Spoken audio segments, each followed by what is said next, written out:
আসসালামু আলাইকুম। বন্ধুরা, আজকে আমরা আলোচনা করব নবজাতক শিশুর গায়ে জ্বর এবং ঠান্ডা লাগলে এর করণীয় কি অথবা এর কিভাবে যত্ন নিতে হবে সে বিষয়ে কিছুটা ধারণা দেওয়ার চেষ্টা করব।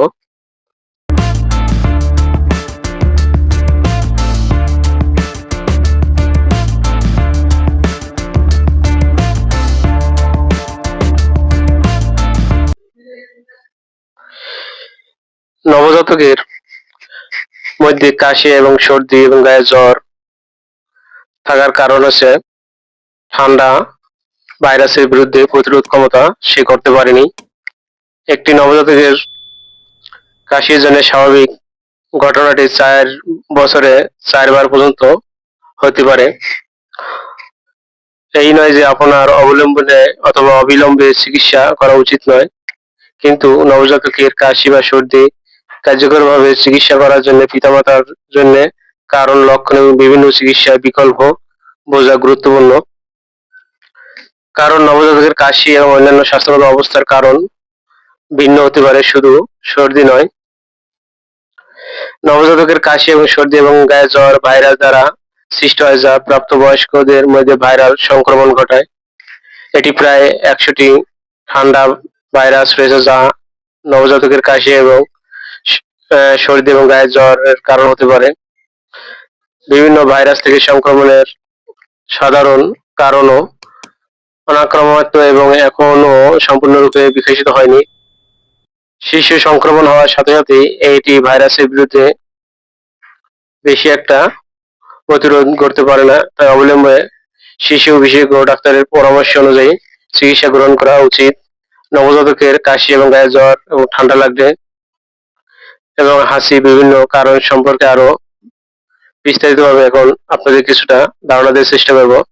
অনেক সময় গায়ে জ্বর থাকবে, খিটখিটে হবে অথবা খিটখিটে হওয়া, ঘুমের সমস্যা, ক্ষুধা কমে যাওয়া, বোতল থেকে পানি পান করতে অসুবিধা অথবা বুকে দুধ খাওয়ানোর ক্ষেত্রে সমস্যা হতে পারে। নবজাতকের 0 থেকে 3 মাস জ্বর ঠান্ডা কাশি হলে আতঙ্কিত না হয়ে নিয়মিত বুকের দুধ খাওয়াতে হবে, নাক কান পরিষ্কার রাখতে হবে। চিকিৎসকের পরামর্শ অনুযায়ী প্যারাসিটামল যে ড্রপ আছে সেগুলো ব্যবহার করতে হবে। কুসুম গরম পানিতে কাপড় ভিজিয়ে শরীর মুছে দিতে এবং বাষ্প বা স্টিম বাথ নিতে সাহায্য করতে হবে। শ্বাসকষ্ট দ্রুত নেওয়া অথবা টানা 3 দিনের বেশি জ্বর থাকলে অবিলম্বে শিশু বিশেষজ্ঞ ডাক্তারকে দ্বারা চিকিৎসা গ্রহণ করতে হবে। প্রাথমিকভাবে ঘরোয়াভাবে কিছু পথ্য আপনারা ব্যবহার করতে পারেন। ঘন ঘন দুধ খাওয়ানো, বুকের দুধ বা ফর্মুলা দুধ পানি শূন্যতা রোধ করে এবং কফ পাতলা করতে সাহায্য করে। নাক পরিষ্কার রাখা, নাক বন্ধ থাকলে নর্মাল স্যালাইন অথবা ড্রপ দিয়ে পরিষ্কার রাখতে হবে। গা মুছানো, কুসুম গরম পানি দিয়ে গা মুছিয়ে দিতে হবে। পরিবেশ ঘর আরামদায়ক এবং খোলামেলা রাখুন এবং কয়েল বা সিগারেটের ধোঁয়া থেকে দূর রাখুন। বিশেষ করে ১০৪ ডিগ্রি ফারেনহাইটের বেশি হলে অবশ্যই ২ মাসের কম শিশু অথবা খাওয়ার অনীহা বা একদম না খাওয়া, শ্বাসকষ্ট দ্রুত বেড়ে যাওয়া, বুকের খাঁচা ডেবে যাওয়া, অতিরিক্ত কান্নাকাটি বা নিস্তেজ হয়ে গেলে অবশ্যই চিকিৎসকের পরামর্শ অনুযায়ী চিকিৎসা সেবা গ্রহণ করতে হবে। এই ক্ষেত্রে আপনারা চাইলে বাসায় ঘরোয়াভাবে কিছু ঔষধ আপনারা ব্যবহার করতে পারেন। তার মধ্যে আছে নাফা ড্রপ অথবা এইচ ড্রপ ৮ ফোঁটা করে দিনে ২ বার খাওয়াতে পারেন।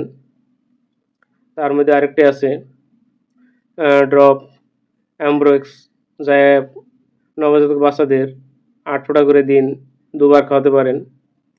সেই সাথে যদি তারপরেও যদি জ্বর না কমে অবশ্যই চিকিৎসকের পরামর্শ অনুযায়ী একটি লরাসেপ ড্রপ নিয়ে নেবেন, যেটি কিভাবে ফুটাতে হবে তার গায়ে লেখা আছে, বিস্তারিত পড়ে নেবেন।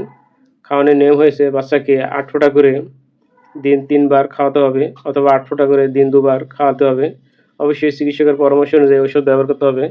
সবাই ভালো থাকবেন, সুস্থ থাকবেন। আল্লাহ হাফেজ।